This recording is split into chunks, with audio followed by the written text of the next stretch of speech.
अस्सलाम वालेकुम दोस्तों, आप मौजूद है इस वक्त हकीकत घर में। दोस्तों आज की वीडियो में आपको एरिया 51 के हवाले से बताऊंगा। दोस्तों एरिया 51 अमेरिका के शहर लास वेगास से तकरीबन 130 किलोमीटर दूर एक सुनसान सहरा में वाक़या एक जगह है। इस सहरा का नाम नेवाडा डेजर्ट है। एरिया 51 को अमेरिका के खुफिया तरीन मुकामात में से एक कहा जाता है। यहाँ तक कि कई दिहाइयों तक अमेरिकन हुकूमत इस जगह के होने से भी इनकार करती रही। एरिया 51 में कोई आम इंसान जाने का तस्वुर भी नहीं कर सकता। ये एक इंतहाई रिस्ट्रिक्टेड एरिया है और इसके पास जाने वाले हर इंसान को मॉनिटर किया जा रहा होता है। कहा जाता है एरिया 51 के जमीन के नीचे एक पूरा शहर आबाद है जहां लोग काम करते हैं। यहां बाकायदा एक रेलवे सिस्टम भी मौजूद है, लेकिन इसका कोई सबूत नहीं है। एक और इंटरेस्टिंग बात यह है, एरिया 51 में काम करने वाले लोगों को एक जहाज के जरिए यहाँ पर लाया जाता है। ये जहाज जेनेट एयरलाइन कहलाते हैं, जबकि इनका ऑफिशियली कोई नाम नहीं है। इन जहाजों पर कुछ लिखा भी नहीं होता, बस एक रेड कलर की पट्टी बनी हुई होती है। ये जहाज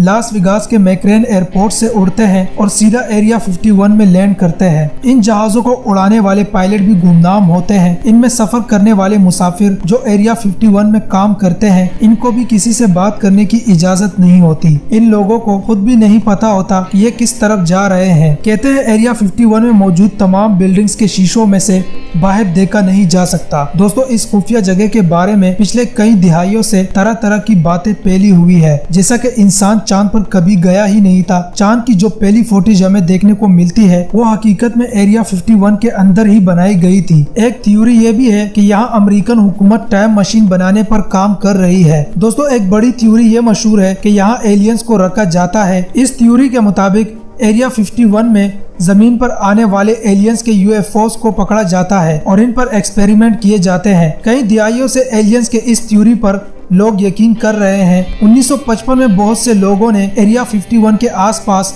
यूएफओस को देखने का दावा किया था और कहा गया इन यूएफओस में बैठकर एलियंस जमीन पर आते हैं। लेकिन क्या ये हकीकत थी? दोस्तों 2013 से पहले अमेरिकन हुकूमत ने ऑफिशियली कभी भी एरिया 51 की मौजूदगी को तस्लीम नहीं किया था। इस जगह की सैटेलाइट तस्वीरों को भी अमेरिकी हुकूमत की डेटाबेस से डिलीट कर दिया जाता था। लेकिन ये बात अब कंफर्म है कि एरिया 51 अमेरिका की एक मिलिट्री बेस है और ये CIA अमेरिकन एयरफोर्स का टेस्टिंग एरिया है। इसको 1951 में खुफिया हथियार और खुफिया एयरक्राफ्ट वगैरह बनाने और टेस्ट करने के लिए बनाया गया था। जैसा कि 1955 में एरिया 51 में अमेरिकन एयरफोर्स ने एक खुफिया जहाज बनाने का काम शुरू किया था। ये जहाज U-2 एयरक्राफ्ट था। इस वक्त एक आम जहाज 10,000 से 20,000 फीट की ऊंचाई पर उड़ा करता था और एक जंगी जहाज 40,000 फीट की ऊंचाई तक उड़ सकता था। लेकिन U-2 एयरक्राफ्ट की खासियत ये थी कि ये 60,000 फीट की बुलंदी तक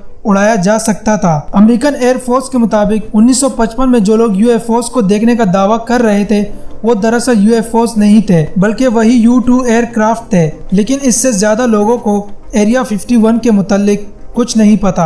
आजकल यहाँ क्या हो रहा है ये भी कोई नहीं जानता। एरिया 51 की मौजूदगी का अमेरिकन हुकूमत इनकार क्यों करती रही, ये भी अजीब बात है। यहाँ तक कि 2016 में अमेरिकी इलेक्शन से पहले हिलरी क्लिंटन ने वादा किया था कि अगर ये इलेक्शन जीत जाएगी तो ये एरिया 51 के बारे में कई खुफिया फाइल्स लोगों के सामने लाने की कोशिश करेगी। दोस्तों अब सवाल ये पैदा होता है कि अगर एरिया 51 अमेरिकन एयरफोर्स का सिर्फ टेस्टिंग एरिया है तो फिर हिलरी क्लिंटन को ये बात कहने की जरूरत क्यों पेश आई कि वो एरिया 51 के मुतालिक कुछ खुफिया फाइल्स लोगों के सामने लेकर आएगी। इन खुफिया फाइल्स में ऐसा क्या था जिनको सामने लाने का दावा किया गया था? हिलरी क्लिंटन वो इलेक्शन हार गई और ये एक मिस्ट्री ही रह गई। इसी वजह से आज भी कई तरह की बातें लोग करते हैं कि यहाँ यूएफओस और एलियंस को पकड़ा जाता है। ये भी हो सकता है कि यहाँ कुछ ऐसे हथियार या एयरक्राफ्ट बनाए जा रहे हो जो अमेरिका इस वक्त दुनिया के सामने लाना नहीं चाहता हो। बहरहाल एरिया 51 आज भी एक मिस्ट्री है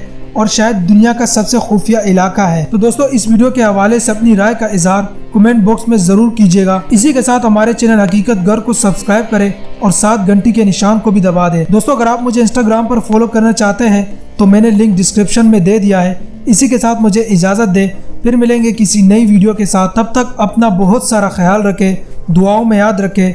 अल्लाह हाफिज।